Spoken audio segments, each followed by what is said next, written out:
Je m'appelle Rafiko Ruiz, je suis le directeur associé de la recherche ici au CCA. Bienvenue ce soir à Kwe. I'd like to begin by recognizing the long-standing connections of indigenous peoples to Tiohtià:ke, Muniang, Montréal.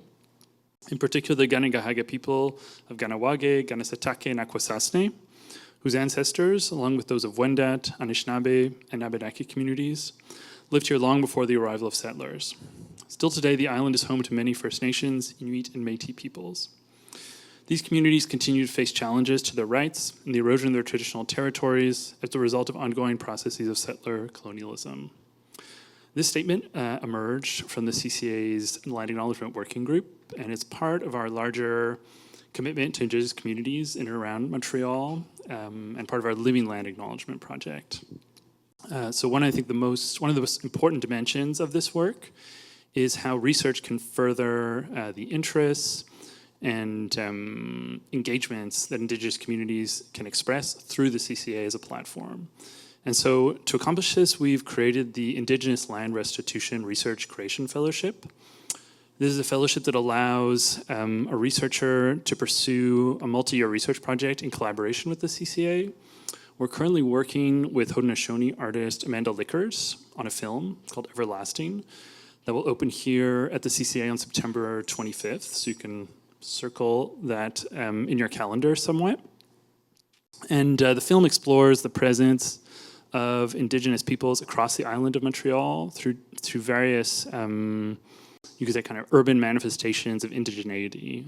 So in Amanda's case, this involves urban hide tanning practices, and other ways in which urban indigeneity can express itself spontaneously and in the city. And so a group of CCA editors, a curatorial assistant, and others are working really in depth with Amanda to pursue this project. Prior to Amanda, the previous fellow was Ange Loft, a multidisciplinary artist working through theater, historical research, and other means and media to pursue and understand the role that archaeology and treaty making have played in our city, in this region. And her project, which was called Carrying Our Bones, looked at the lineages of what it does mean to care for ancestral remains in the city. And she did interrogate archaeology as a settler practice and use that evidence to further her research. And it was a small installation, actually here in Shaughnessy House, that was up last year for a period of time. So you can learn more about these initiatives and others on our website. On the blue tab, you go to the Living Land Acknowledgement Project, and you can explore these projects there. So this evening, I'm really delighted and excited to have Simone Niquille and Keeling joining us. We've had a soul sequence. I see some familiar faces here in the audience, not only the researchers who are here in residence, but others who have been engaging with the CCA summer research program.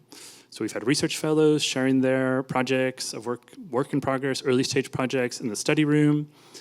We've had our Indigenous-led design fellows sharing long-term projects they've been undertaking.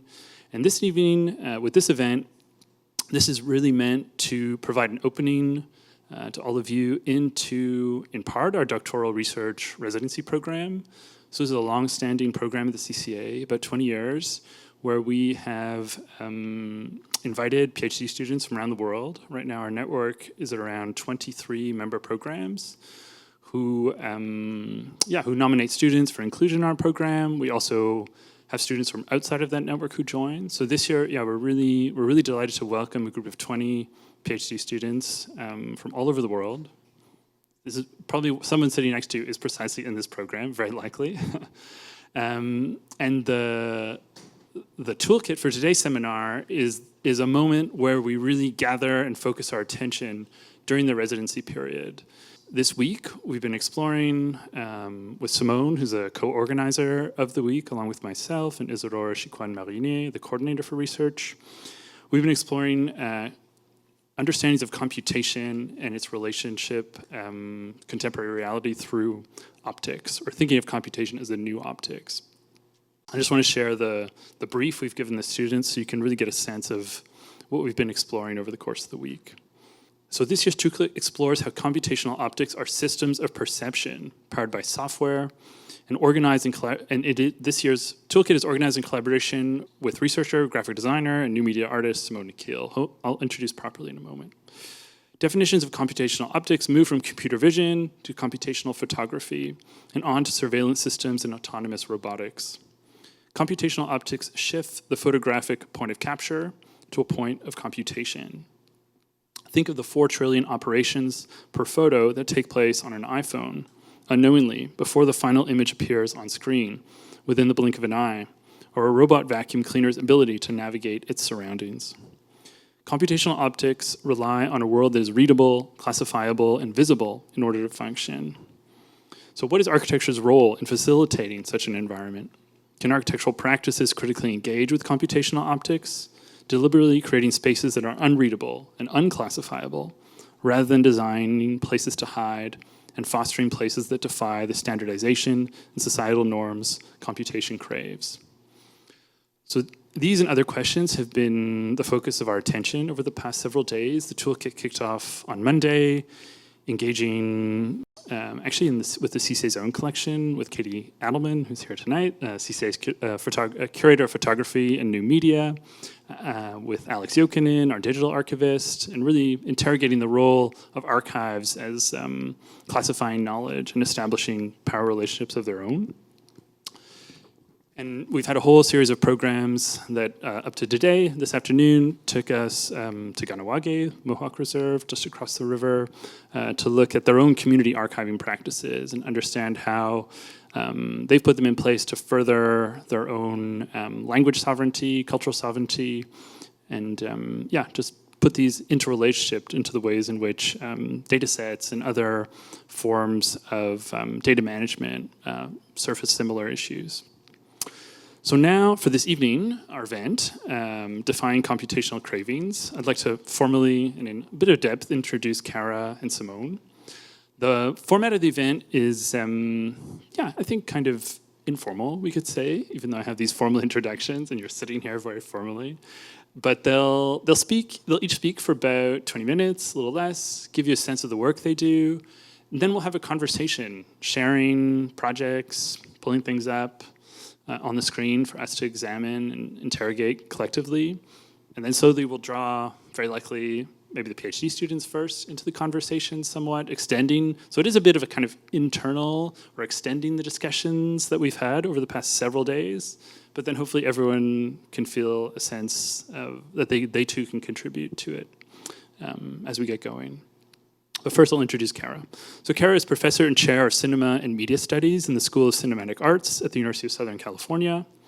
Keeling's research has focused on Black and queer media, representations of race, sexuality, and gender in cinema and media, film philosophy, digital media and technology, and cultural studies. Kara's most recent monograph, Queer Times, Black Futures, was published in 2019 by New York University Press. It considers the promises and pitfalls of imagination, technology, futurity, and liberation as they have persisted in and through racial capitalism by exploring how the speculative fictions of cinema, music, and literature that center Black existence provide scenarios wherein we might imagine alternative worlds, queer and otherwise. Simone C. Niquille is a designer and researcher. With Technoflesh Studio, they produce films and writing that investigate computation as the new optics. Their work is concerned with vision technologies, the images they make, and the worlds they create, from computer vision, 3D animation, and computational photography to synthetic training data sets. Their work advocates for non-binary technology and against machine learning as a tool to validate and instrumentalize assumptions and reduce reality. In 2023, Simone initiated the Parametric Truth Lab at the Master of Information Design at Design Academy Eindhoven, a space to annotate, document, and review software beyond its immediate functionality and productivity. And since 2023, they coordinate a course on technology and architecture at the Amsterdam Academy of Architecture. Also, we were very, very fortunate to have Simone be part of our CCA Mellon multidisciplinary research program, the Digital Now Architecture and Intersectionality. And along with Ali Pereira-Edwards, who I think is here, Ali, and Miriam Halawi Abram, another member of the group.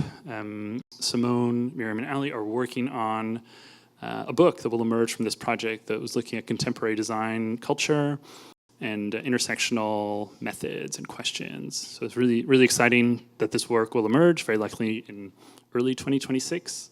And the Toolkit is in conversation with that project and that book. So that's it from me. But I will help initiate the conversation in a little bit after we hear from Simone and Kara. And I'll turn it over to the two of you. So welcome and thank you. Thank you all for being here. Thank you, Rafiko, for the introduction, for the work that you've done to make this possible. Thanks also to Isadora. I know I'm not always the most responsive on email, so I appreciate your patience with me. And I'm really excited to be here. I'm very impressed with what you all are doing. I know you work hard, and this is just such an amazing space. So it's an honor to be here. Thanks also to Simone for the generosity and sharing your work. I'm really looking forward to seeing and hearing what you have to say. So these are some ideas that I've been working on as a way of sort of contributing something. Perhaps they're provocative, opening a conversation. And where I want to start is actually with a quote that has been with me for the last couple of months, and it's from Antonio Gramsci, who's an Italian Marxist. It's from his selections from the prison notebooks. And the quote is, "The crisis consists precisely in the fact that the old is dying and the new cannot be born. In this interregnum, a great variety of morbid symptoms appear." So interregnum. The term interregnum, originally used to describe the period between sovereign rulers, was adapted by Italian Marxist Antonio Gramsci in his prison notebooks in the late, say, 1920s, early 1930s, to describe the transition between political regimes, especially when power ought to be passing from an older to a younger generation. Following Gramsci, several scholars have adopted the concept of the interregnum to describe various moments of crisis, upheaval, and change. In a 2012 essay, and I am reading, I hope it's not too readerly and you're following, but I had to really try to work this out to be able to express it to you. But in a 2012 essay entitled Times of Interregnum, Zygmunt Bauman explains, and this is a quote, Gramsci detached the idea of the interregnum from its habitual association with the interlude of routine transmission of hereditary or electable power. He attached it to the extraordinary situations in which the extant legal frame of social order loses its grip and can no longer hold. Whereas a new frame, made to the measure of newly emerging conditions responsible for making the old frame useless, is still at the designing stage, has not yet been fully assembled, or is not strong enough to be put in place. And that's the end of that quote. So Bauman points out that times of interregnum are times of uncertainty.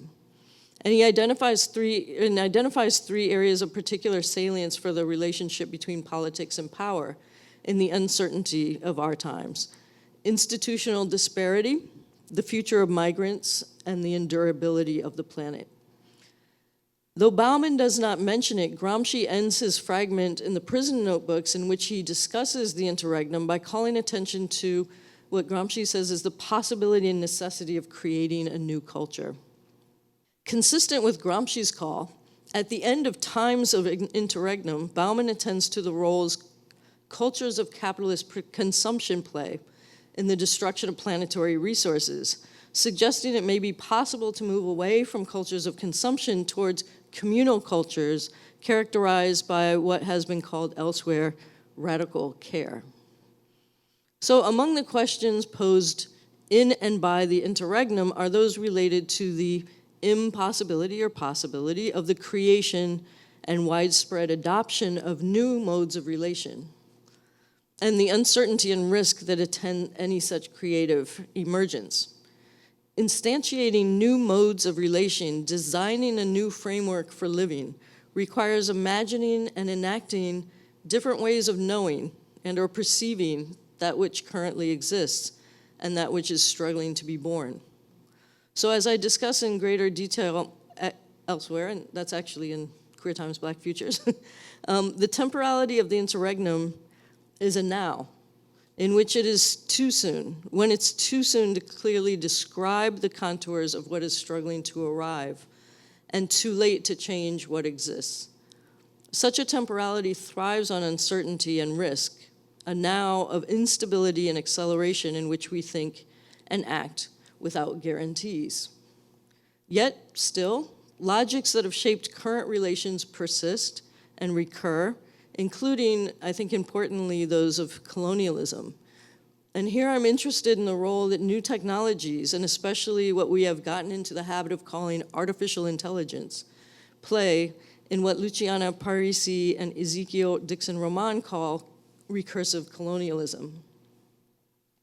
So in their essay, Recursive Colonialism in Cosmo-Computation, Parisi and Dixon-Roman explain, and this is a quote, recursion is a concept that has long been a part of theories of cybernetics. In its basic form, recursion refers to the feedback loops from the outputs to the inputs of systems. It can also be described as one of the steps or functions within a procedure calling back the procedure.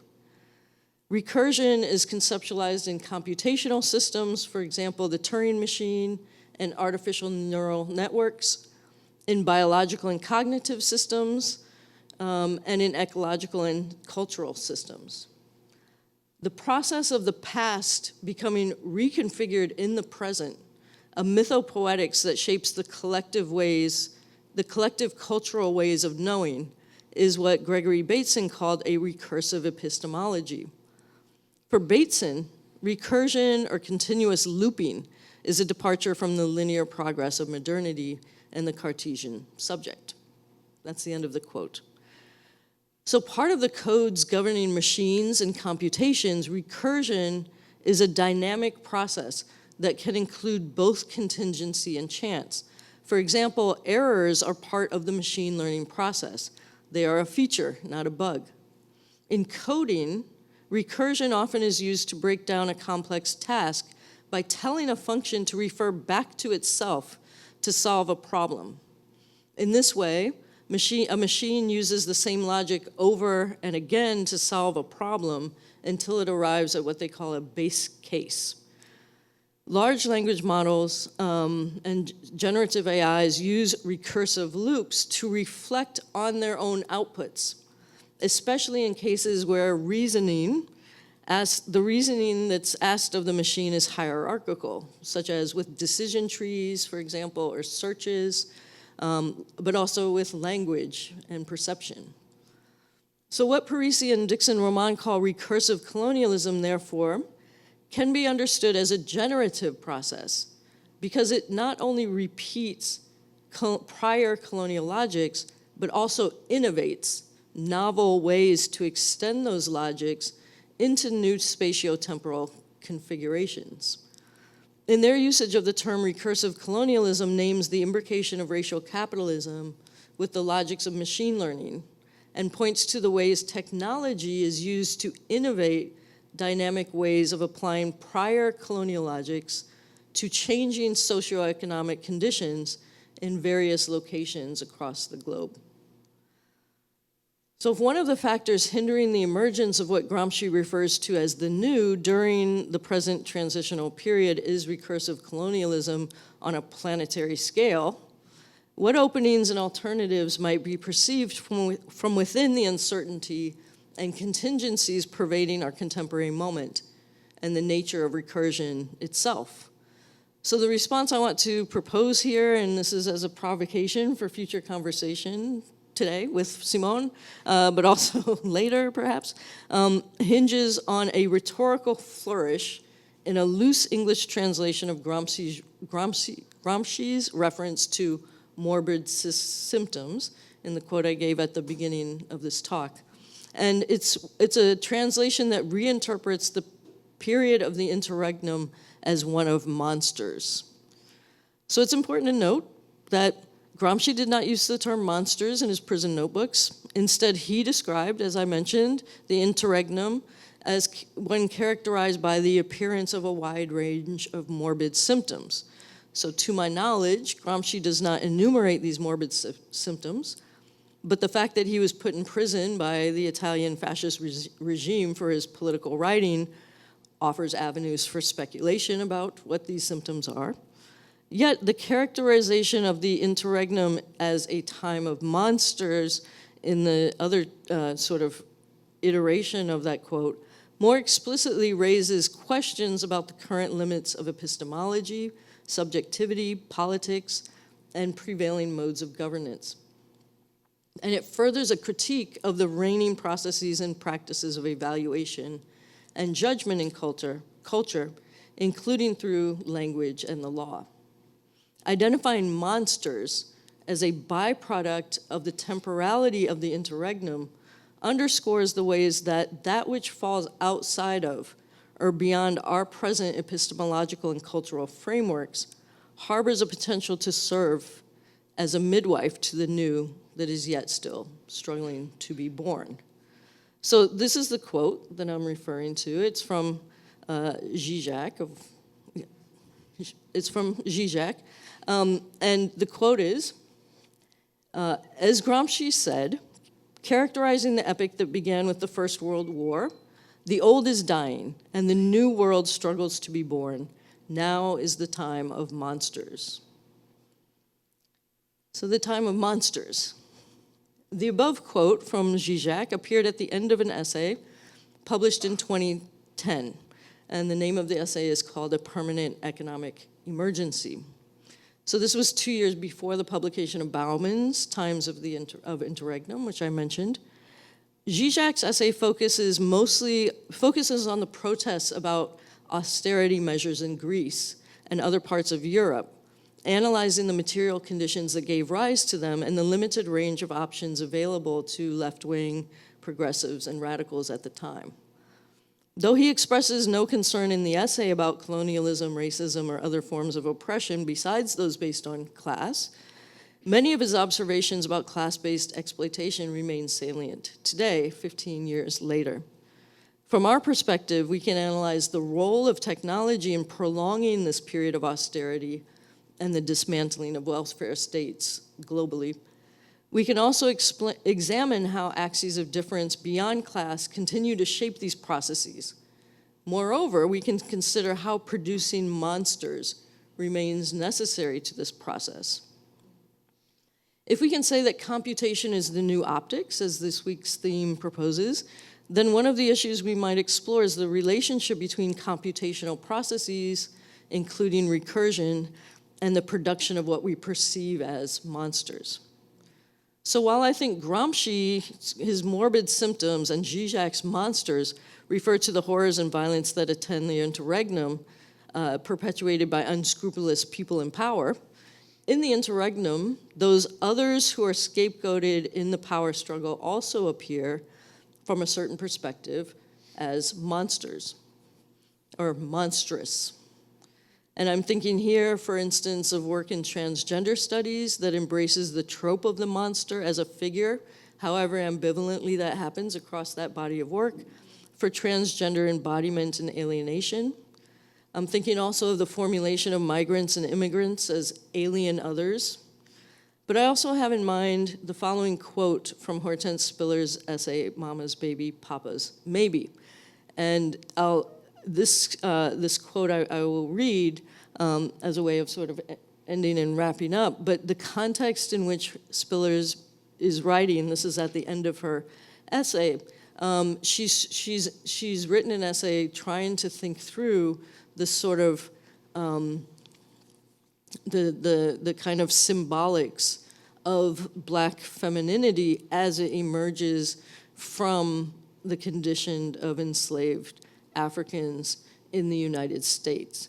And one of the arguments that she's making is that those sort of symbolics, the ways of engaging with gender are so different that they actually sort of appear, as you'll see, as monstrous. So this is the quote from the end of that essay. This problematizing of gender places her, and here she's talking about the black female, coming sort of out of slavery, right? So the problematizing of gender places her, in my view, out of the traditional symbolics of female gender. And it is our task to make a place for this different social subject. In doing so, we are less interested in joining the ranks of gendered femaleness than gaining the insurgent ground as female subject, social subject. Actually claiming the monstrosity of a female with the potential to name, which her culture imposes in blindness, Sapphire might rewrite, after all, a radically different text for female empowerment. So that's the quote from Spillers. And I want to just sort of, underscore or point out that in this quote, she asks us to make a place, right? She says it is our task to make a place for this different social subject. She also points us to the importance of signification and to the symbolics of, the way that we actually can, that place can happen through discourse and through language, right?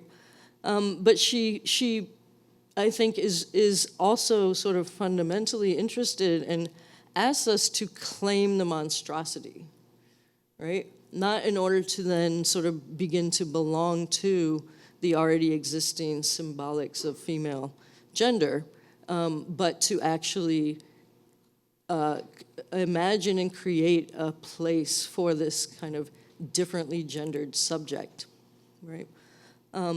So I will hopefully, with that provocation, ask you to join us later in conversation about it, but I'll turn it over to you now. All right, thank you, Cara. And thank you, Rafiko, for the intro, and everyone that's here from the week for the week. I think it's been very generous.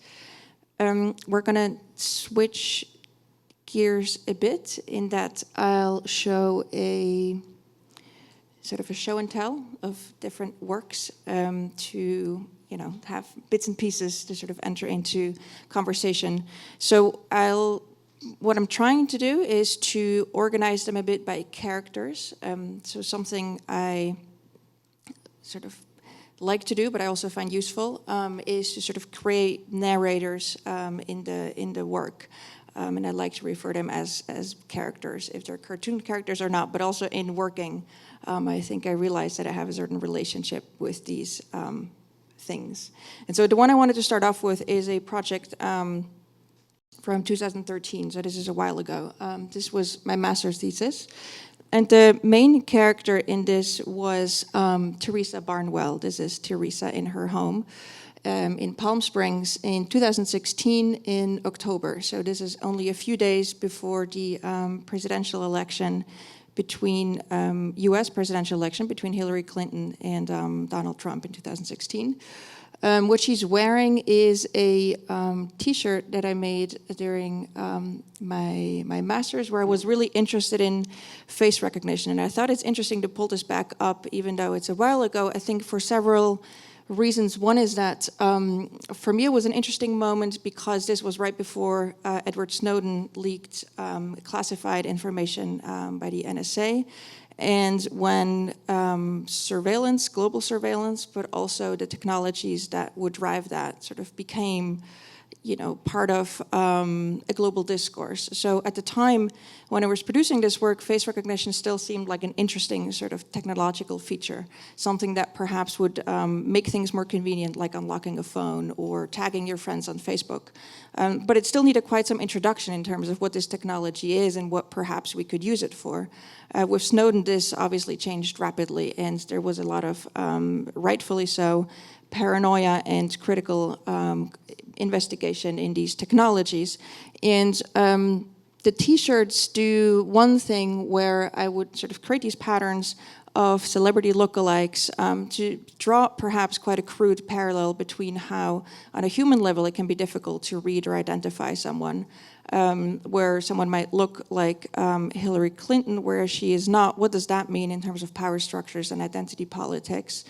Sort of borrowing someone's likeness for your own gain or someone else's gain. And what does that then mean, sort of, giving that control of identification to machines? And so I created a short film called The Fragility of Life, sort of just, documenting her, Teresa's last days, leading up to this presidential election, where for her it was filled with uncertainty, like what's going to happen to my career, which she started with the career of Hillary Clinton becoming First Lady a couple of years ago, right, where it was much more sort of in the realm of political figure, yet celebrity, and throughout Hillary's career, of course, also Teresa's sort of engagements became much more politically colored, and that was a very heavy burden for her as well, where suddenly it wasn't just entertainment, right? She wasn't like showing up at bar mitzvahs and weddings, but was asked by news outlets to sort of give interviews, et cetera. It became very, the borders sort of rapidly collapsed in between sort of reality and simulation. And so I thought this was playing, but so I'll go through it. One of the things I was doing is also creating a 3D scan with and of Teresa, simply also asking questions of image rights, right? So in photography, you have to right to your own image into 3D scanning, and specifically this is photogrammetry, where you take tons of photos of the volume of someone, of an object, you sort of stitch them together to create a three-dimensional model. Even though there is photography involved in the process, the rights didn't apply, as in I own the scan of Teresa. And that was very strange to me, because of course you can also manipulate it in ways that you couldn't necessarily a photo, perhaps, as in, more than 10 years later, this looks like a really low resolution scan. If we were to do this again today, this could be much more convincing, so to speak. But I didn't necessarily care. That's always going to be the case with technology. It was much more this question of what do we do with captured technologies, right? What does that mean for our own likeness, for our way of moving through the world, who is looking, and by what means? And so to come to, I think, the body of work that I've been doing it for the last couple of years, and to sort of also hook back onto things that we've discussed throughout the years, I've become increasingly interested in spaces where the human body isn't so directly sort of, part of the capture mechanism. And the home has been an important site for this research, where the body is implied in the makings of the home, right? In the sort of the ergonomics, in the way that perhaps is a space or products are sort of built around it. I often get the question of, okay, fine, but like, where's a camera in the home? I think that's a good question. Most of the products are sort of vacuum cleaners. You can also not buy one, and then you don't have a camera in the home. So I think this is why the face recognition work for me is still important, because there is sort of a moment where perhaps you can decline, right? Like, I'm not going to engage with this type of technology.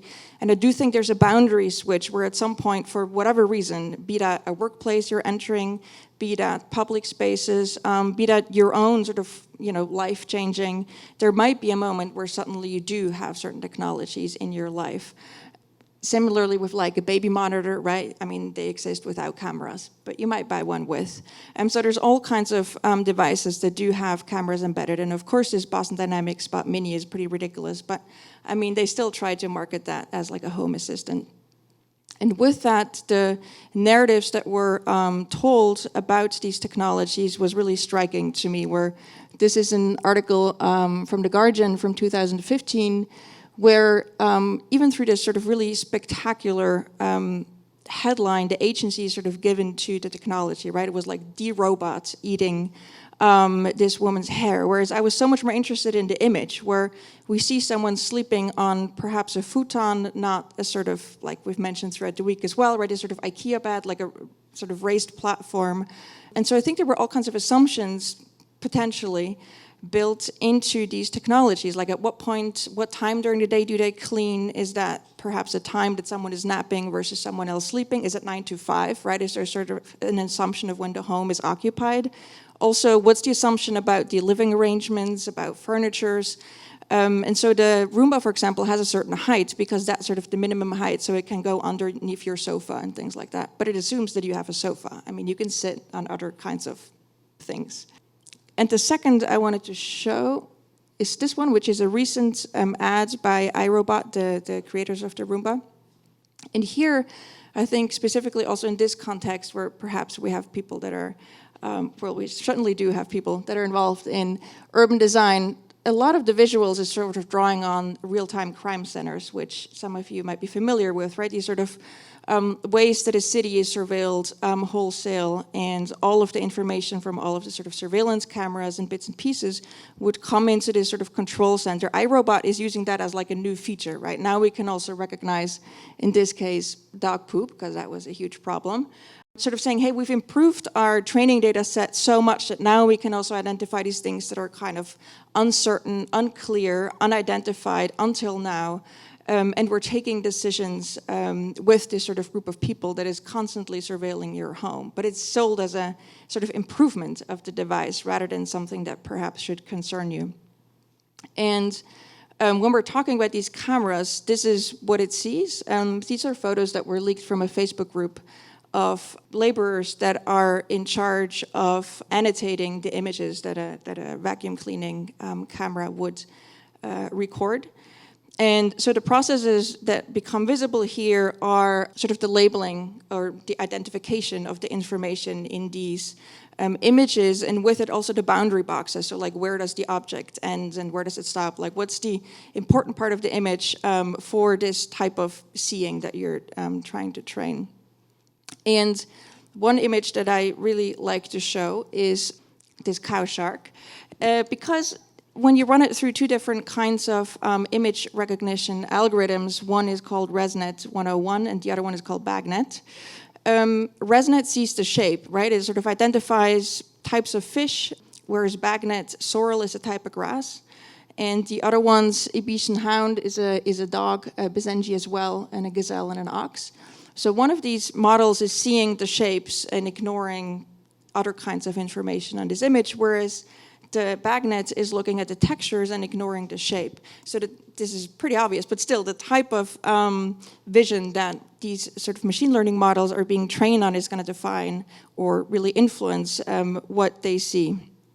Machine learning is a clean mathematical apparatus that gives the status quo the aura of logical inevitability. The numbers don't lie. This is a quote from an article in Quartz that was writing about machine learning used in the hiring process, right? To sort of analyze someone's face. Are they nervous? Are they capable of doing a job?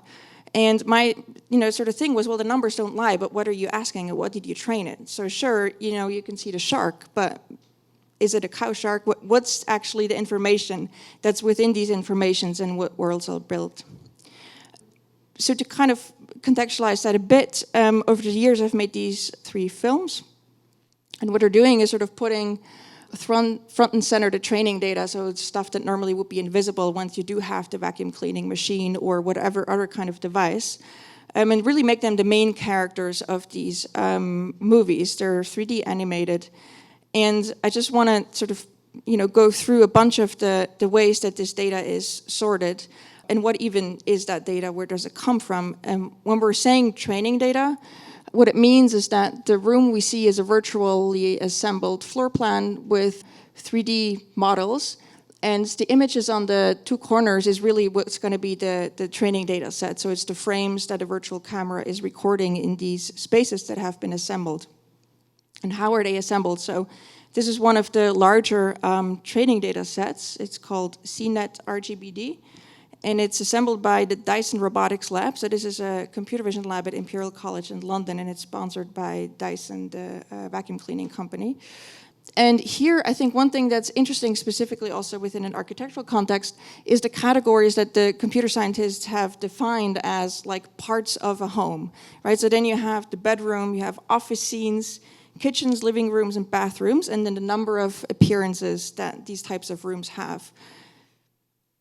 Further on would be the category, so the types of objects. And what they're then ultimately are going to do is sort of assemble the 2 of them, right? The types of rooms together with the type of objects into these sort of simulations of homes virtually. And I've just highlighted, like in yellow, gun, sword, and toy, I find really sort of outstanding, because at what point would a toy gun be a toy or a gun? At what point is it a weapon? Right? We already see there these sort of unclarities in terms of what are we trying to teach. What is it trying to see? Why are certain categories defined? Like, why do we have a media player and an iPod? Isn't an iPod a media player? Like, there's these sort of nuances that are really quite unclear.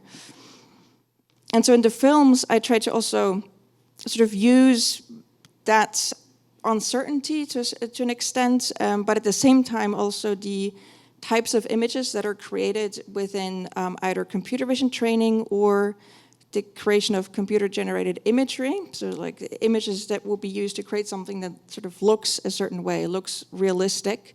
And so what we're seeing here is virtual depth that's simulated. So we don't really know. It shows the shape, but we don't know what kind of shape it is. It could be a toy gun, or it could be a weapon. And an example here of why, types of information and amounts of information is important, and how that also politically becomes, I think, incredibly loaded, is this tweet by Elon Musk, where in 2024 he reverted the way that Twitter was displaying the gun emoji back to the actual gun and not the water pistol, whereas other social media platforms over time sort of reverted to the gun always displaying not as a weapon but as a water pistol. And one more instance of this is the folder of textures. So a 3D model would come gray, naked, without that information. And one texture that I was particularly interested in is the one that will be added to displays or screens or projection surfaces. There's 2 images, and they're both from Fox News. I'll just leave that there. I think another interesting thing is also, and this is the sort of type of research I didn't do, is like, what are the file names, right? Like the right one has Facebook in the file name, so we can only assume someone sort of pulled it from a timeline. So, this image doesn't necessarily have metadata, but it has sort of information surrounding it. And all I think I can do in terms of research is sort of assume where the sources, like where did it come from? How did it sort of enter a database? And I'm sort of running through them just so we can also get the conversation, but I think they're important to show just because we've been talking sort of on a different kind of level in terms of how this data sort of becomes training data, what is synthetic data, and the way it's applied and the error that it generates, I always find incredibly important. And what I'm pointing out here is you see the columns, so those are the types of rooms again. And then you have the probability of an object appearing in those rooms. So a bathroom, the probability of a sink appearing is very high. But you also see that all of these rooms have mailboxes. And so while speaking to the computer scientists that worked on this, I did a bunch of interviews, they were really upset about this. They were like, why is this happening? And it turned out that the problem was that there were simply many mailboxes in these data sets, and they were all tagged as box. And in sort of their logic, right, it was like a box is sort of an unseeming object, like that could be in any of these rooms. But of course, once the box became the object in the visual scene, it became very strange that there's mailboxes inside of a house. It's more of a human error than a technical thing. But for them, it really became like, why is this model hallucinating mailboxes? Where it was like, no, it's just the way you've like sorted your information.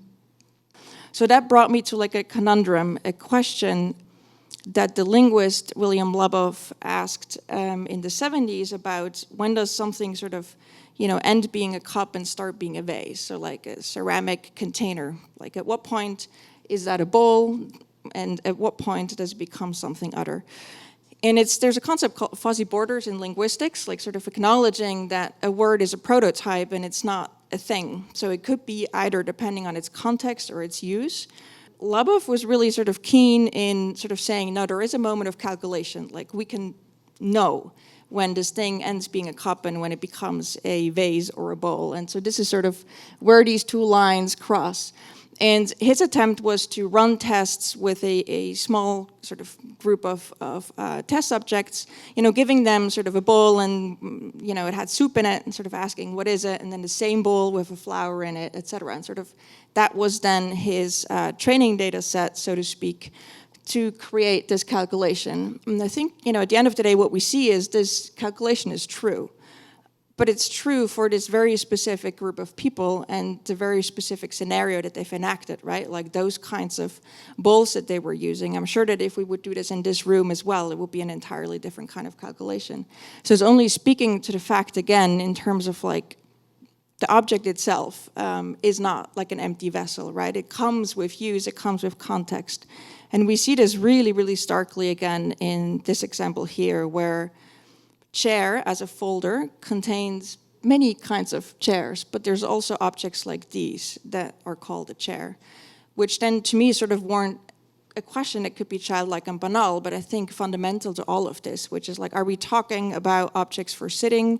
Are we talking about an action? Or are we talking about the appearance of the thing, but then it's culturally important in terms of, right, like not everyone is gonna sit on this type of chair. And so there, I think the world sort of quickly falls apart. And with the world, I don't mean ours, but the one that's sort of inscribed in these machines. And I'll end with this project that I've been working on for a while now, which is called Beauty and the Beep. And it's taking this chair. It's the Bertel chair from IKEA. And to me, it's important because it appeared in the IKEA catalog from 2006. And it's up there. It's the first synthetic image that appeared in an IKEA catalog, and it really sort of shows the departure also of the company embracing synthetic images, so 3D renders, replacing all of the photography in their catalog with, or not all, but like there's rumored numbers, somewhere around 75 and 80% apparently, until the end or like the last print run of the last catalog. Replacing the photography with synthetic renders. And what I find really important and interesting about this one is that it's kind of boring. Like it was successful because no one not recognized it, but like no one noticed it. And that sort of was a success story of the image. And so in Beauty and the Beep, I'm taking this chair because going back to characters, for me, I think it carries a lot of the world that we're sort of inhabiting now, right? It's sort of boring as can be in a certain way of reading it, but really carries that sort of weight of what synthetic images could become. And so in the Unity game engine, I'm using a new feature which is machine learning to animate characters. And this is really made for games where you have like non-playable characters, like sort of the characters that are just populating a game to make it look realistic, but they don't need to be so precise. They just need to sort of give the allure of aliveness. And I'm using that to train this character or this chair to do several things. And it's trying to sit ultimately, but it's really struggling. So it's walking and, you know, it's like trying to climb and like go to this chair. And then there's like a little IKEA tray from like the IKEA canteen, and it uses it as a skateboard at some point, and then it, you know, falls into space. But for me, these experiments are really important in terms of also finding moments of absurdity, right, where the thing doesn't necessarily work. So it's not about sort of, you know, replacing myself in terms of making a perfect sort of animation. It's not about that sort of craft and the replacement that machine learning potentially could have on artistic practices. It's much more using ways of making to sort of understand how these machines sort of operate, what sort of logics perhaps are embedded in them. I don't have the illusion that I'm going to necessarily find answers, but I think it's important to sit with them in a way where we accept that perhaps there are also uncertainties built into them, and tickling those out rather than try to sort of create a perfect result, whatever that then may be. And so I'll end with the last character, which is Duck Rabbit. And this is a scan from the notebooks of Ludwig Wittgenstein. He sort of used Duck Rabbit, this is his own drawing, as this figure that is two different things. So from one angle it looks like a duck, and from another it could also be a rabbit. So if you turn it 90 degrees, the beak of the duck suddenly becomes the ears of the rabbit. And so for me as well, this Duck Rabbit, it's a series of short 3D films where I'm sort of making it into this cutesy character and inhabiting different kinds of synthetic worlds, and they all have their own sort of world-building story, which I'm happy to talk about, but well, we can leave it here.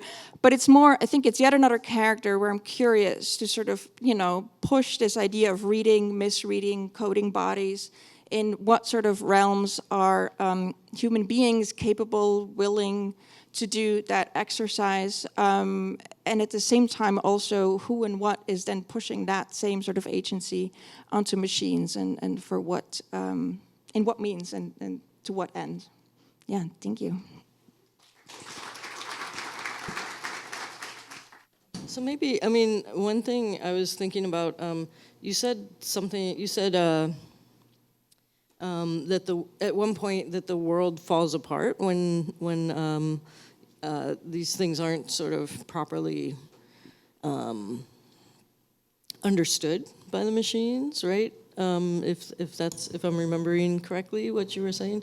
But I was hoping maybe you could say a little bit more about that, because you said, and the world falls apart, not our world, but this world. So could you say a little bit more about that?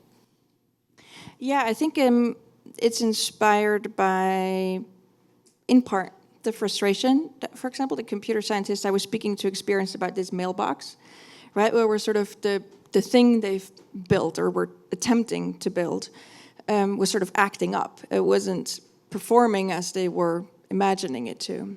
So in that way, you know, it feels as if they're sort of trying to build a certain kind of world through the means of machine learning or creating a machine learning model.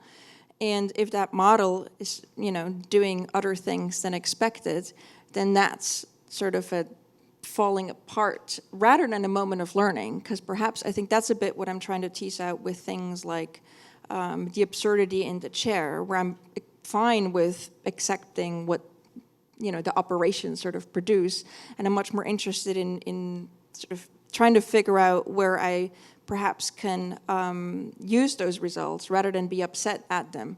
And with using, perhaps it's more also trying to figure out why they've functioned a certain way. And of course, with the mailbox, this was also in the end, where they had to like sort of fix the bug. But there wasn't sort of a realization of, oh, maybe there was something wrong about putting boxes in there in the first place. Or, you know, it was more just really, let's eliminate that problem and then keep on building whatever kind of model or world we were trying to do. Yeah. And I think the role of kind of humans in identifying is really important, because as I understand it, like machines actually see way more than we see. They notice things that we don't notice. So for us, certain things cohere into shapes that are significant to us. And part of the training is to take a whole kind of visual field and to teach the machine what's actually significant to us, right? And so I think what's interesting too about the example of the chair is that at certain points, you know, you just get this kind of blank visual field with a grid, right? But to me, it's also interesting to think about a kind of, if we want to call it intelligence, that actually has its own ways of seeing and relies upon us to decide what's important within all of the things that could be seen, what is important for it to be able to recognize. And I feel like your work is sort of also bringing that out, and perhaps in part even beginning with the Hillary Clinton lookalike, right? With like facial recognition. Yeah, and I mean, I think, and this might be, but something I was thinking about, it was sort of along the lines of worlds falling apart or upset in terms of how these technologies are being developed. I think when you were, you know, sort of introducing recursion, there was something that had struck me in terms of how computer scientists use the word model collapse. And not to say that this is the same, but I think there was something interesting right now sort of happening for me, where I was wondering, you know, in what ways could recursion be another sort of way of describing a model collapse? The model collapse, as it's used in technological terms, right, is sort of this idea that a machine learning model would sort of learn from itself or from data that has previously been ingested in sort of human terms, and that at that point there is sort of a disconnect between perhaps what we see as factual and sort of truthful and what the model is producing. And so it is a crude analogy, but it is one where I'm sort of wondering, again, this sort of expectation and sort of the, you know, the circularity of these models and the way they are developed. But yeah, I don't know if that sort of, you know, also sparks something. Yeah, I mean, I think, so I guess the thing for me about the idea of recursion is that, for example, the code itself tells the machine to go back and do the thing, but to do it differently. And so unless it's bad code, unless it's not going to fall into an endless loop, there's like recursion and iteration. So the recursion is just to go back and keep trying, you know, like keep going back to the same thing and try it and do it. So it's almost a kind of experiment or innovation. Like it's being asked to kind of continue to sort of like innovate on some level, right? And I don't know if I would wed myself to that word, but but that's kind of, you know, how I'm thinking about it. And so I guess like the thing about recursion is that it also then does create these gaps, like you're saying. So it's not so much this loop but it also is a kind of imperfection, or these moments of like error and imperfection. And it seems like that's what you're most interested in as an artist.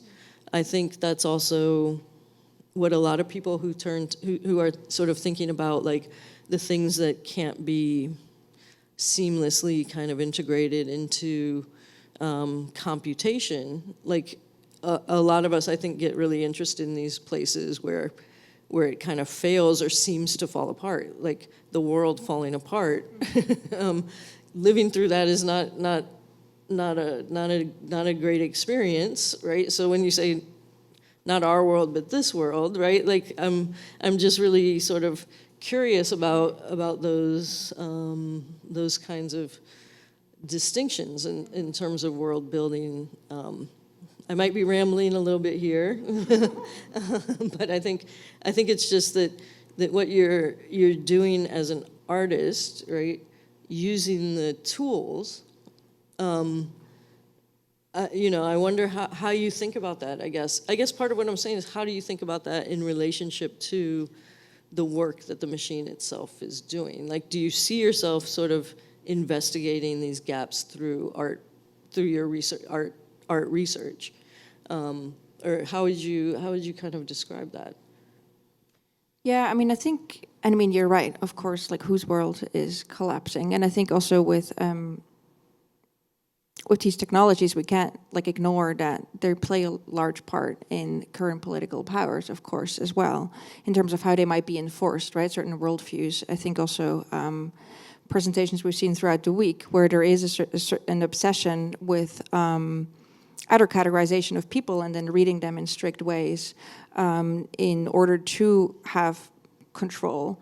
I think these technologies can be fantastic for that, and we've seen that. And that's, you know, I think the problematic and violent use of these technologies. But I think in my work, specifically the face recognition work, remains important because the way it was picked up by the media. So it was, because it was easily photographed, as in the first image I showed, ended up on Wired, because it also sort of fit into that moment in time, where face recognition, again, sort of suddenly was part of a sort of public discourse and concern. But because of that, it was rendered as a project that was anti-surveillance. So it became a way to sort of, you know, a quick fix. Like now I can sort of buy this t-shirt, put it on, and then I can hide from face recognition cameras. And for me, this was really quite crucial because one, it sort of questioned my position as a designer, artist, where I was like, that wasn't the role I was trying to play. Like the t-shirts are much more nuanced, but all of that, like basically the lookalikes functioned so well that no one ever picked up on that, right? It was just like Michael Jackson t-shirts or like Britney Spears t-shirts against facial recognition. So that just became like a personal joke because no one else picked up on that. But on the other hand as well, the sort of narrative of the project becoming a fix, I think also played into this idea that I was almost producing like a bug report. Like I was pointing out where the technology wasn't functioning so well, because I was using that gap as a sort of design strategy to create this thing that we can now all wear perhaps for 3 months until there's a system update. And it didn't sort of prompt discussions about like, you know, the fundamentals of why are there surveillance technologies, and again, in what spaces, and whom are they programmed to read, misread, et cetera. Like all of that nuance was absolutely washed away. And another sort of side note was that the Wired article was used he pronouns, he, him, because, you know, it was just sort of assumed that there's probably a guy behind this project because it's a technological project and there's a technological fix. And at the time, that really bothered me. Looking back, I'm like, probably they should have just ran with it. You know, it's like, it's fine if I'm sort of misgendered online to sort of confuse the machine in terms of whoever you are. But of course, at the time, and that's also still correct, it really upset me because I was like, there's so many layers of assumption built into authorship in terms of who intervenes in these systems, right? That it's like, yeah, another sort of, sort of dude making a technological project. So as that, I think, gaps, but also that initial project and the way it was received was really, really informing than my practice moving forward, where it became so much more about, you know, trying to dig into these mechanisms. And so also talking to the people behind it, indeed, was always really fantastic, because the research paper reads brilliantly. Like, you're not going to find the mailbox thing in the research paper, right? And so I think these perhaps then, for me, became a bit gaps as well, like in terms of how you do research and what are sort of these methodologies, where the human is always really important. In conversation, uncertainties appear, because you share doubt, and you're not going to write about it, because that's not a peer-reviewed paper. Right, because it's you have to kind of hide the iterations, right, or the experiment itself, in order to be able to say what it is that these machines are doing and how you did it, in a way. Yeah, and I think also to efficiency, that seamless efficiency, like in what ways are these tools then useful? Like, why are you doing it? Like a joke that also sort of happened through the fellowship, where we were looking at the digital now and sort of computation within intersectionality and architecture, was like, no one asked for this. As in, like, no one asked for most of these technologies that were sort of critically engaging. And I think that's perhaps also a bit a symptom of how a lot of the tools are being presented as something that is actually really seamless, functions really well. But at the root of it, there lies tons of uncertainties. Yeah, I would absolutely say so. Yeah. And I think, I mean, you say no one asked for this, but I will say that I am struck that, you know, the way that some things, like, say, like FaceTime, like video calling, right? That those things were sort of imagined in, like, Star Trek or, you know, in science fiction. And so there's a kind of way, I think, that we have been asking for these things through cultural kind of imagination, through speculative fictions, and that those imaginations, I think, so much shape what we end up with, that there's something there to sort of think through as well, right? So you're right, like, we didn't ask for these technologies in this way, but I think it was really cool, like to think about, like, what's it called in Star Trek when you can just go from place to place because they dematerialize your body and then rematerialize? I forget what the name is, but like, what's it? Teleportation, something teleportation. They have, or like, you know, those. So anyway, I mean, some of those things, like, in my mind, I'm like, oh, that would be really cool if it was actually kind of safe, you know, like, so there's like, you know, kind of safe, instead of worrying about my molecules being like, you know, like on, like, I don't know, like the chocolate factory or whatever, like being. Anyway, you get my point. So I do think there's a way that, like, as a kind of culture, we're speculating about technology and about the possibilities, and then when it comes down to us, they become part of a machinery of, say, colonialism, recursive colonialism, surveillance, like these things then that are not like the fun things we might have been thinking about when we thought about, wouldn't it be cool to be able to see someone's face when we talk to them? You know what I mean? Yeah, sure. Yeah, I mean, yeah, that's absolutely right. And I wonder if that's just a project of imagination, or if that's, again, a sort of a symptom of making these things true. And I mean, this is a very broad question, because again, it sort of loops back into then who's doing the making, who's doing the imagination. But perhaps there's like an element of dreaming and hoping, right, in the ways that you're describing these technologies. I think also did Skype shut down already? It was about to shut down. I think it did. Okay, yes. There was a really beautiful piece on a news site called Rest of the World, which does a fantastic job in sort of doing reporting on technology in sort of narratives that aren't necessarily expected. So it's not Wired, it's doing another kind of reporting. And it had this really beautiful sort of goodbye song for Skype, where, you know, it was just a sort of a long scroll of people retelling their wonderful memories with this technology. And I think, you know, to your point, like a lot of it was sort of, and, you know, perhaps many of us have similar memories, sort of falling asleep with your loved one and, you know, you just had like the computer screen up. But it was really quite mundane sort of rituals, I think, that we were performing. And I don't absolutely have no answer to this, but I'm more sort of wondering at what point did that then kind of, you know, veer into another world? Because Skype, I think, always sort of stayed like kind of also by design in terms of it was bubbly and, you know, kind of cutesy. But it is an entirely different platform than if we mirror it with Zoom, if we mirror it with Teams. We could say that they do the same thing, but they're not. They also take up different kinds of spaces in our lives. Like one, at least for me, maybe also because of age, was much more about sort of, you know, connecting with friends or like your first partners and lovers and whatever, whereas the other one becomes about work and meetings. And so, you know, I don't know if that's only design, if that's also a question of imagination, or if, like how much of that imagination sits in the tool and its application, or is it ingested at the moment of release and the way that it's being applied onto life? I mean, Zoom and Teams, I think, exploded during the pandemic, right? Where suddenly everyone was meeting on Teams, even if it's awful. So the question is, like, if there would have been an alternative, would we have used that? But I mean, there was Skype. No one used that. So it's, I mean, it's just observations, but I think sort of thinking back to what you're saying as well, this is absolutely true. Like, I think my sort of notion of no one asked for this comes more from the way we're using some of these dominant technologies now, not necessarily what they could be or could have been.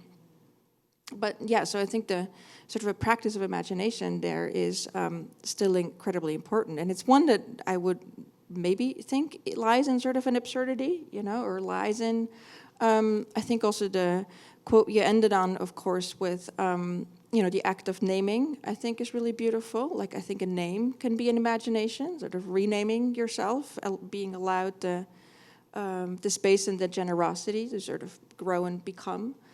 And the way we're speaking about, at least the technologies I should now are doing the opposite, right? They're sort of trying to solidify knowledge. But yeah, this is, again, a bit of a rambling. But it's more a question of, like, I don't know how much then lies in, like, what in the string or in the stack of sort of things, of like a person making, a person imagining, and a technology becoming, a technology sort of existing in the world. At what point are perhaps certain elements rendered out? I don't know, yeah. If any of the PhD students want to pick up on the conversation, if you see a line emerging, thank you. First, to tie into your conversation, I was thinking about, I don't think it was a lecture, I think it was probably something at a talk show on Dutch television. There was somebody talking about alien life and how alien life is pictured, is that people cannot think beyond the noble imagination kind of thing. So it's always two big eyes. It's always this kind of human shape. And even if you try to make it something else, it always fits within our system of knowing, I guess. So I don't know. I think we were talking about thinking ahead of inventions. The same with Jules Verne, probably imagining technologies that came up many years later. But I had a question about something else. I don't know if that's okay as well. Okay. About the, let me see. If we think about interregnum as a now, does it also fit in now's now? Because there's also a lot of fear surrounding AI. And do we think that this now is a morbid symptom of humanity, or maybe it's a morbid symptom already of AI with all the bugs? I don't know. Is maybe you had both of you or any of you had any thoughts about this? Well, again, a very good question, like a very difficult one, I think. But yes, I mean, the easy part of your question to me is this an interregnum? And I would say we are, yes, in an interregnum. You can date it back. I would say that it's a longer, like we've had these sort of more frequently. So that's why I was interested in like the 2010 essay. And the thinking about like, the sort of protest against austerity measures in Greece and how that kind of sets off something that we're living through, that we continue to live through. But I think that we're in a kind of another moment of interregnum, right? Of transition of power that is certainly scary, that also has the character of uncertainty and contingency, and I do think AI is part of that, and it's part of, and I think in ways that we don't yet know, I think it is part of that. That's probably the best I could do right now for that, but I think that it's that the promise, what people think AI is going to achieve, the promise of it is part of the shape of this particular moment, and the ways in which it is a shape of this moment, I think we cannot yet clearly articulate. Like we could say, okay, here's what this person thinks it is. This person thinks we're all gonna have a basic income, universal basic income, because AI is going to take away, the need for us to work, or whatever. Like I think there are people who have some sort of diagnosis, but I certainly think that it is part of the emergency, right? Thank you both. I had a question that is in certain ways framed, Kara, you framed this morning's talk in terms of content and form. Today, Simone, this afternoon, this evening rather, you took us through all the weird ways in which ontologies and this infrastructure, this epistemic infrastructure, that the projects that you make point the blind spots of, the really problematic ways and the really violent ways in which the synthetic data and other assumptions underlie. And I was just wondering whether there is a way to supplement, or whether there is a way that you think about supplementing form and content with matter. How do you think about matter in these contexts? Is it completely out of the question to think about matter once we defer the question to AI?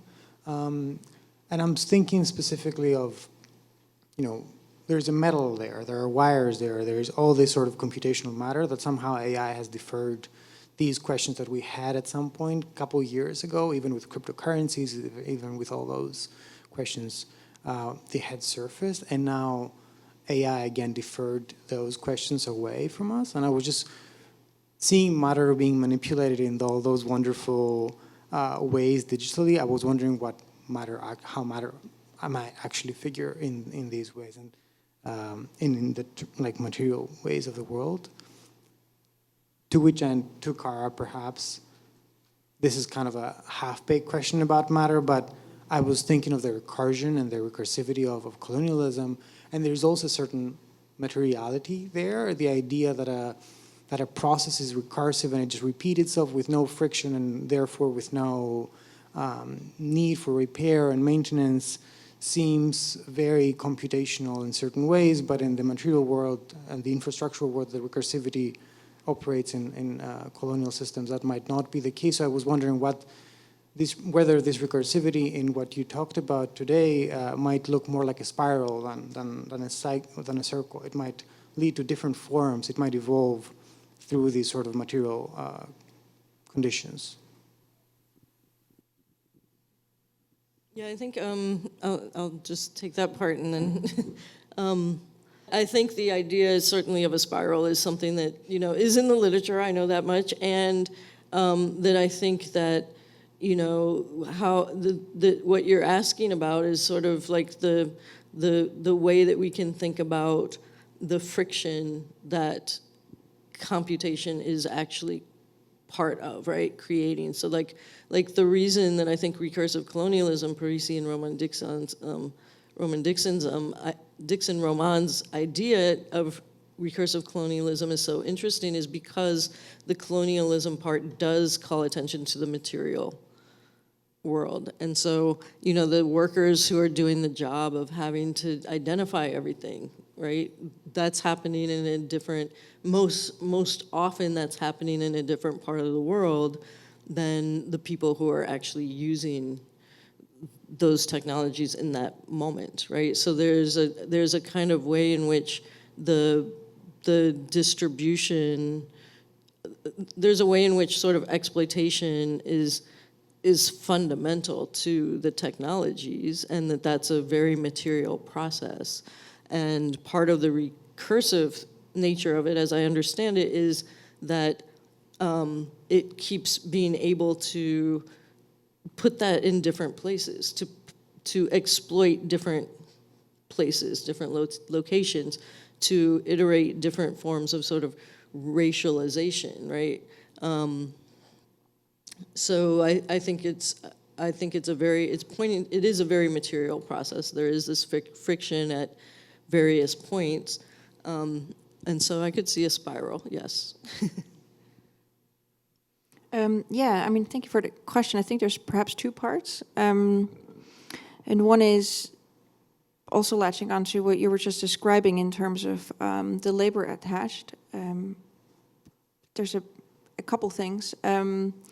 One is that one of the largest companies that does that kind of labor is called Scale AI, and the CEO of that company just became sort of the newest recruit by Facebook for their super intelligent group, rumored, I don't remember the number, so we'll have to cut that out too, but a couple billion in terms of salary for, I don't think, 10 researchers to sort of build this sort of next super intelligence. And I'm only mentioning this sort of trivia because I think it does point to these extreme scales at which these sort of technologies operate. Visible, invisible, perhaps, but also very visible if you want to see. So Scale AI as a company is interesting because there are two companies in one. Scale AI is the one that you will use if you're someone that is trying to get annotated data, so data that has been labeled and segmented and sort of prepared for you to use in a machine learning model, or you have a bunch of data and you're trying to get that service done. And then as someone that would be performing that labor, and I forget the name of the company, but it's also Scale AI, but you're going to access it from literally from another interface and from another sort of company profile. And I think that's already really interesting, where this is all public knowledge, and this is like they're not trying to hide this fact, but the way you sort of move through the world, the way you might try to find either labor or labor performed already directs you in certain kind of ways to, sort of means to do that. And I think that's one area in terms of sort of the bulk and the matter of these systems that we can't ignore, next to, of course, also the insane sort of processing power that is necessary, and not figuratively speaking, but also in terms of the immense infrastructure, back to indeed today infrastructure, that is being built for this, right? The water that is used to cool, which I know there's also towns sort of suing companies like Facebook, et cetera, because they don't have their own water supply anymore because it's all going into the cooling of the data center. So I think I'm always slightly skeptical in terms of this visible, invisible, in terms of how we're referring to labor or processes that are part of machine learning as we know it right now, because I do think it's very visible. It is even reported on, but it perhaps not fit into a narrative that you're drawing or that you're reading or that you're sort of, that's the most dominant form of narrative around the technology. And the other one I find interesting is perhaps on the level of the data itself, of the information, where what I've sort of briefly shown with the Fox News image, like that data set is from 2016, but it looks really like early computer games from the 90s in terms of the type of graphics that we're seeing. We also need to know that like the images that are being used are really small. They're like 250 by 600 pixels, right? We're not like talking HD resolution. A couple years on now, this has really changed, where the amounts of images that can be processed has dramatically increased. And so it's the size of the image, but also it's the resolution or the information that the image can contain. And so that means that indeed now a company like Unity, which is mostly known for game simulations, so it's like build games on top of, can also use their pipelines to create synthetic data that would look really similar to like a photorealistic, that's also a term to be disputed, but we'll use it for the sake of communication, like, sort of stuff that is trying to look quite realistic. And another company I think that's interesting there is NVIDIA, that was mentioned to some extent as well, and their project called Omniverse, where they're even, like they're saying that what they're trying to produce is a model of a car, but down to like the last screw. And so even if it's not necessarily a detail you're going to see in the resulting image, they still have this obsession with creating a sort of realistic type of model that then is rendered in these data sets, regardless of if that screw is actually what the model is supposed to learn, right? I think like the thing itself is not going to realize that it's not a car because it's missing a screw. It only sort of, these models only know that when we point them to seeing certain things. And so I think there's another interesting question there in terms of perhaps materiality and the level of simulation and for whom, right? Like is it for the researcher that's sort of verifying the images, or is it really going to increase the quote unquote intelligence of these models? And there's varying degrees of opinions there for sure. I mean, that's another interesting discussion. But yeah, so I think matter holds sort of two different places in that question. Yeah, thank you. So thank you very much for the very interesting talk, and I thought of it as, and also the interesting questions, and I thought of it as very much sort of like monsters versus robots, and I thought of Guillermo del Toro's theory of his monsters, like he loves his monsters and wants to tame them, so I thought that was interesting. And I was very intrigued by the idea of recursion and continual looping as a dynamic process, including contingency and chance. And I wonder if that also meant contingency and chance, to my view, also, I don't know if this is right, also implied like novelty and invention. So I was interested in the idea, how helpful is this idea of recursion when sort of telling the story of the city and mapping the city, mapping neighborhoods, mapping communities. I'm being more positive here and talking about the positivity of human life and hopefully not its destruction. And people are working very hard here, I know, to keep a sustainable world. So how helpful is recursion in telling the story of the city and human action within those cities, within those neighborhoods, and within those communities. And I wanted to also ask something about the algorithms, and I also think of artificial intelligence as simulated intelligence, and when people don't want something simulated very often, they want something real, so they're annoyed by artificial intelligence. Some people are helped by it because it performs a technical task and is very useful. Others are annoyed by it because they want to think for themselves. So, so the way AI, the generative AI was released to the world was very annoying because it lacked sort of structures that allowed persons who want to keep a distance from AI to keep that distance. It was just unleashed. It was unleashed. And so the protections that scholastic, academic, and creative environments needed were not there. And they're not that costly or unfathomable. It's very easy to think of like a voluntary registration system. I've actually advocated on behalf of this, writing letters to political leaders saying, why don't you do this to protect scholastic, academic, and creative environments?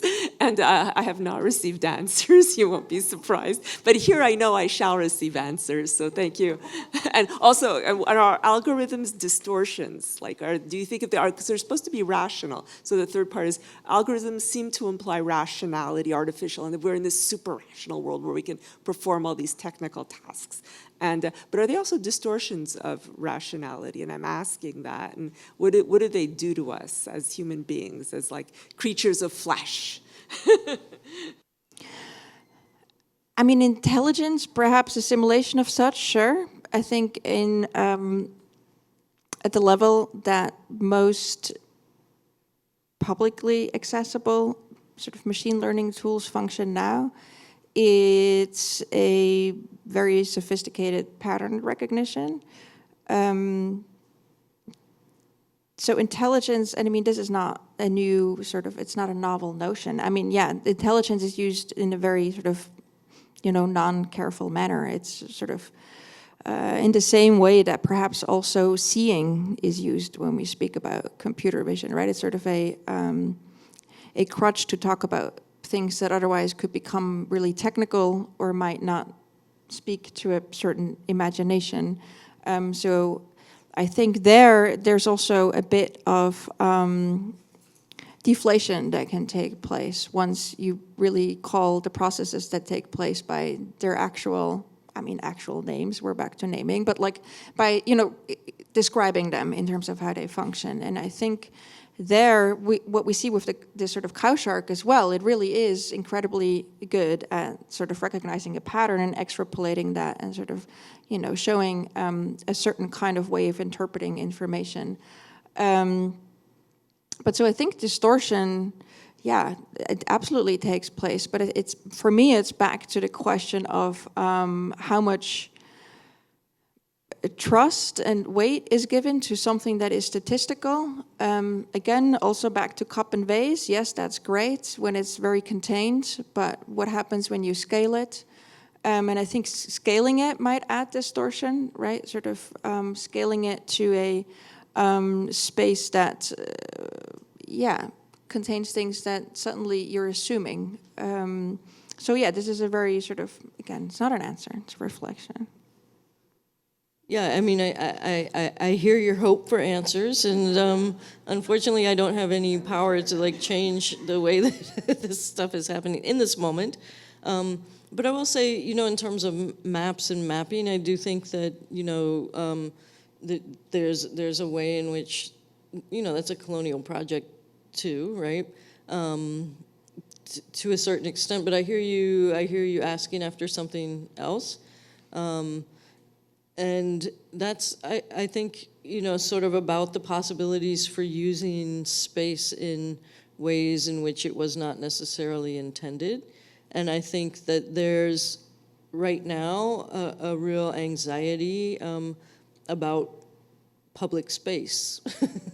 And that, the idea of the commons, the idea of public space, however that functions, I think that that's something that is really on the table right now and really worth paying attention to, particularly in an age when, there's surveillance, like we're probably being surveilled right now, like when, well, we are, but like in other ways too, you know what I mean? Like, so I think that's a real important question and aspect of thinking through these things, too.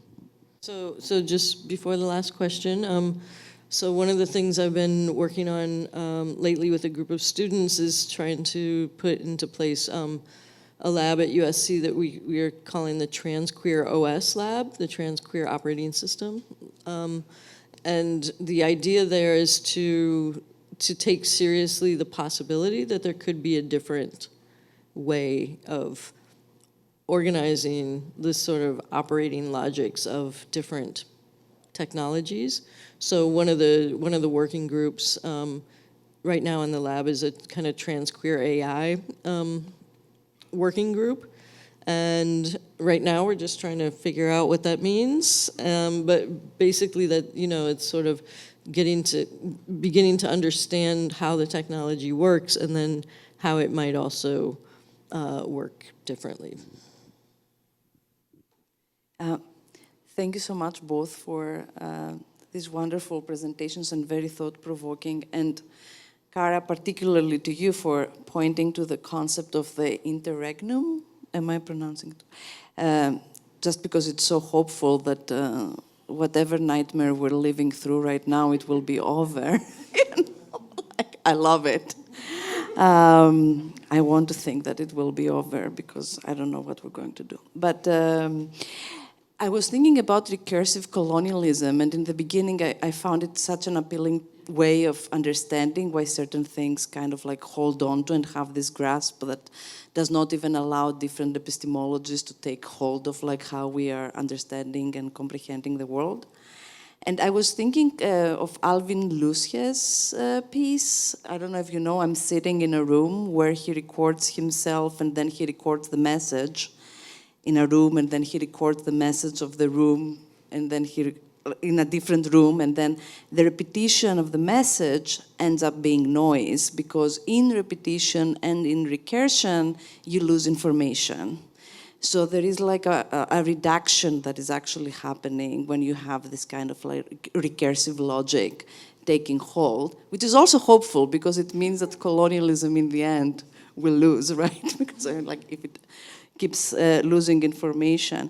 So so the question is, there are two questions. One is, but they're kind of like open-ended. One is, what will make what we're living through right now an interregnum, and what is the place of imagination or political vision? Because we're not, I'm assuming that we're not all agreeing, right, on what should come next, right? So this is something that we have experienced kind of in mutual aid kind of work that happened during COVID, more or less, or like in other communities, how it like rises and then it falls apart again. So how can we make it hold? Or if we can think together, like, I don't know. And the second is that I saw kind of like a difference between your two presentations, but there is also like a common thread in a way. The difference being like the interregnum seems to be like a period where we can think of something different, right? Where something new can emerge because something old is dying. But in your case, this ambiguity of the figure seems to be one that tries to challenge what we know and how we know.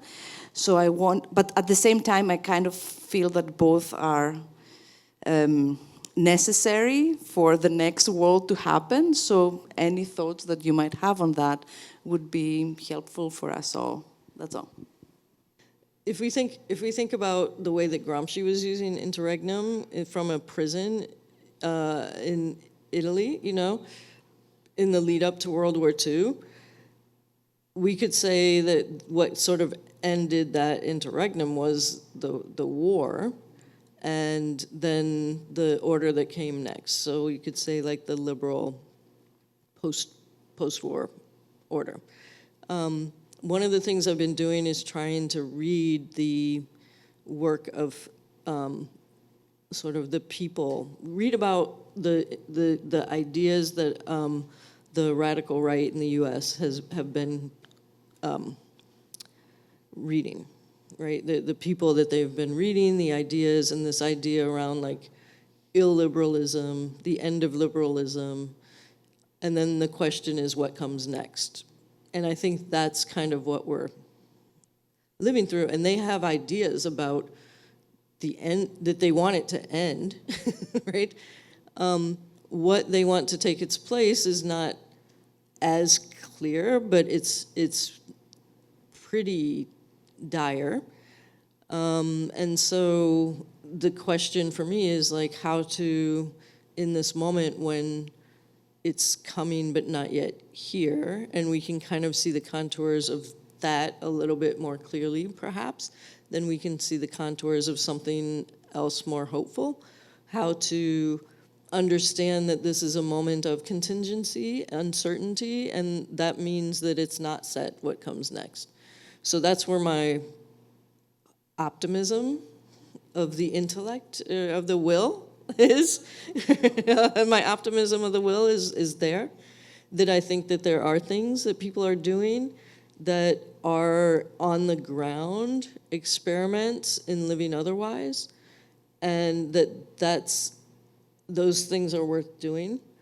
And so that's kind of where I am. So like, yeah, so I think the interregnum is an opening, and we're living, you know, and it's not necessarily a hopeful time. I mean, it's a time of monsters in the bad sense, not the good sense, right? But it's a time of monsters in the bad sense as well as in this other, and that's why I was like, okay, so if it's a time of monsters, like how do we prepare a place for those that are deemed monstrous, right? Putting aside that other monster. You know what I'm saying? So that's kind of, yeah, that's kind of what I've been trying to wrap my mind around. Yeah, I can play some duck rabbit and answer this. So I think there's very silly sound to this, and I think that will be important. But we'll just go without sound. No, I mean, imagination and investigation, I think, definitely go hand in hand. And I think for me, it's more a question of my own sort of positioning and dealing with it, and also methodologies and perhaps pedagogy that comes from that. So as also sort of shown with sort of this t-shirt project, I think for me it sort of really was a learning/unlearning that as a designer it's okay to ask questions, and then what perhaps comes from that is simply asking the question and sort of lingering with it, and creating spaces to ask questions, and sort of saying there is no such thing as an obvious inquiry. And I think so for me it's more become sort of a mode of being, sort of like, again, sort of another sort of joke, but very real to me, is this idea of sort of hanging out in ambiguity, right? Sort of living ambiguously, sort of trying to inhabit perhaps gaps that we've mentioned. Also really not losing humor in it. I think this is where I really hold on to these sort of absurd moments that I find. So at times it does feel like holding on to dear life, right? And sort of a spirit. But at the same time, I think I'm not the one that's going to do the work of imagination, because that's not sort of my way of being. But what I sort of find incredibly important and sort of worked prior to that is looking at the moment we're in and sort of trying to understand the modes of operations of that. And then not as a way of, I think earlier it became much more a sort of deeply pessimistic, cynical kind of side of my own, of, sort of hiding and like trying to sort of evade these forms of seeing, of control. And over time, again, I think humor has played a part in this, where the cynical sort of has turned into a silly and into a delightful and into cute, perhaps also being interesting modes of understanding knowledge and reading the world, where that has allowed a bit of breathing room in terms of, right, so reading these technologies otherwise. And again, I don't think those point necessarily to answers, but at least they help me understand the current moment. And in terms of teaching and pedagogy, also sort of opening up spaces for students and others to sort of move around these moments. And again, also really deliberately making films that you can easily dismiss as like very silly. Like, well, this has nothing to do with the political moment. Why are we supposed to watch a cartoon? But I do think these ways or these types of media can carry messages in a ways that perhaps ones that are really clear and really loud would be banned, can't sort of move through spaces that are using certain types of language or visuals. So I think it's become a bit of a practice of moving through these spaces indeed, and then hopefully perhaps making space for someone else to do work of imagination. That would be ideal. So please. Yeah, and I would, just to add, I would say it's not like we haven't, we meaning, you know, maybe some of us, I won't assume or presume that we, but it's not like we haven't been critiquing neoliberalism or liberalism. So the critique has been coming from both sides. And so I think what you're saying is like, yeah, we're in it, and in a certain way we've kind of been in it. So yeah, so it's what do you do with it, and how do you navigate it, and like you said, have a kind of sense of humor about it while also recognizing the dire circumstance, right? Thank you. I think that's a fantastic place to end. It reminds, especially the students, you know, the toolkit for today really does try to be anticipatory in a sense. It's also trying to be a bit uncomfortable for everyone, because the vast majority of you are not immersed in these discussions, but you are in the today, in the present, and these are also, it's this kind of generosity of a pedagogical space that we can open for you. And when we have fantastic guides and kind of dialogue partners, as we have in Simone and Kara, it's a nice way to push you to kind of think about these questions that are outside of your. I know the PhD is the world now, but this is like where we need to go collectively to interrogate these questions. So thank you.